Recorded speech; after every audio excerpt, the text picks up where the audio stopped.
lammaffaa Qorontos boqonnaa 5 lakkoofsa 1-2. Godoon jireenya keenyaa kana jechuunis dhagni keenya lafa kana irraa yoo jige ijaarsa harki namaa hin ijaarin mana bara baraan bantii Waaqaa keessa jiraatu Waaqayyo biraa akka qabnu hin beeknu.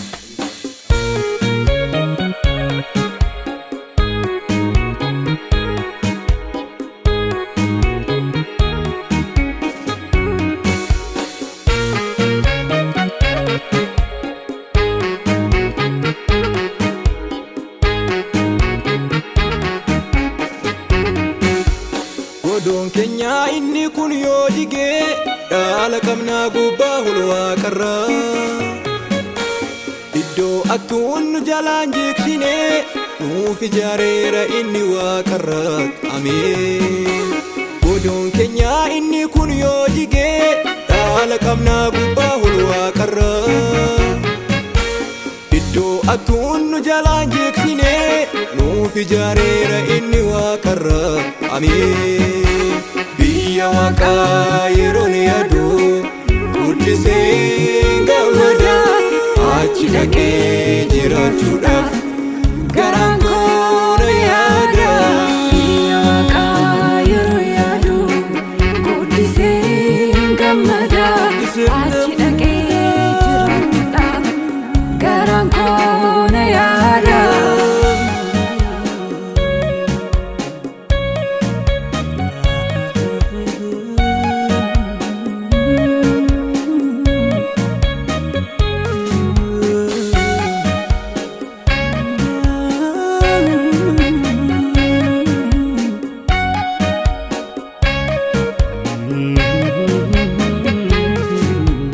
Maaf gaddina maaliifis dhiphannaa nutoo qabnaa biyya abdachiifame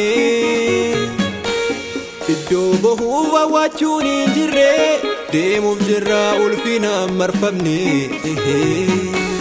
Maaf gaddina maaliifis dhiphannaa nutoo qabnaa biyya abdachiifame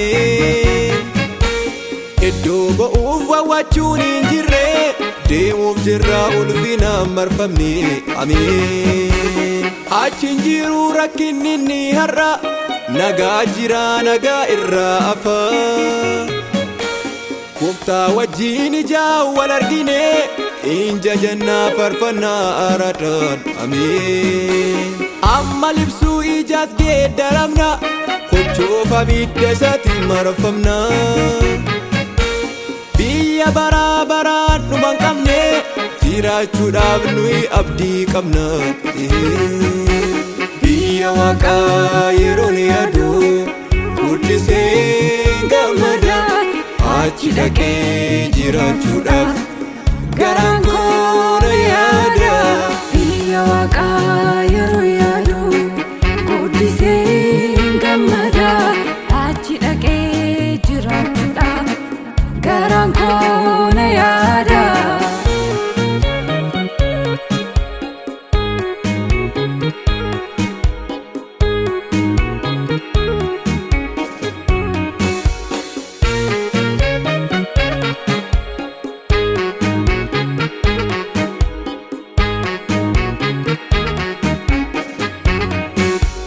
Biyyi lafaa isheen har'aa kuni kaan ol baastee kaan immoo garbuusti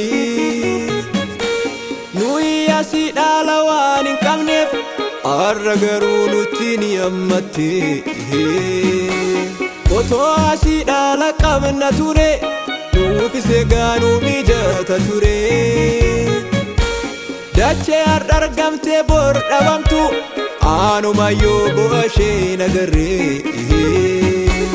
Waan darbituuf harka hin laatina yaada keessaan irra kaawwatina Gooftaa wajjin tokkummaa godhadha qabeenya keessan achitti kuufadha. Waan darbituuf harka hin laatina yaada keessaan irra kaawwatina Gooftaa wajjin tokkummaa godhadha qabeenya keessan achitti kuufadha.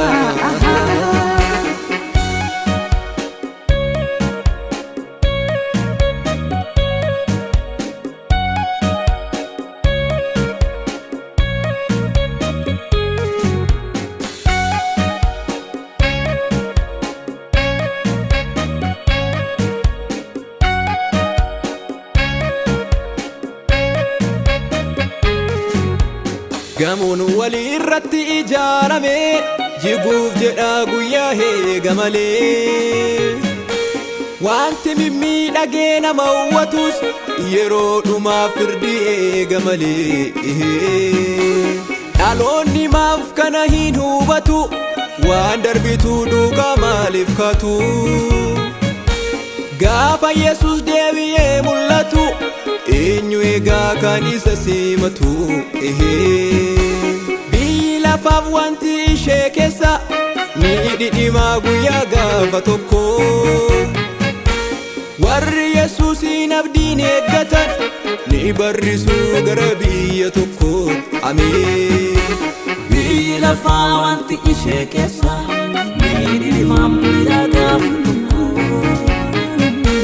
Warri Yesuusin abdiin eeggatan ni barrisuu gara biyya tokko.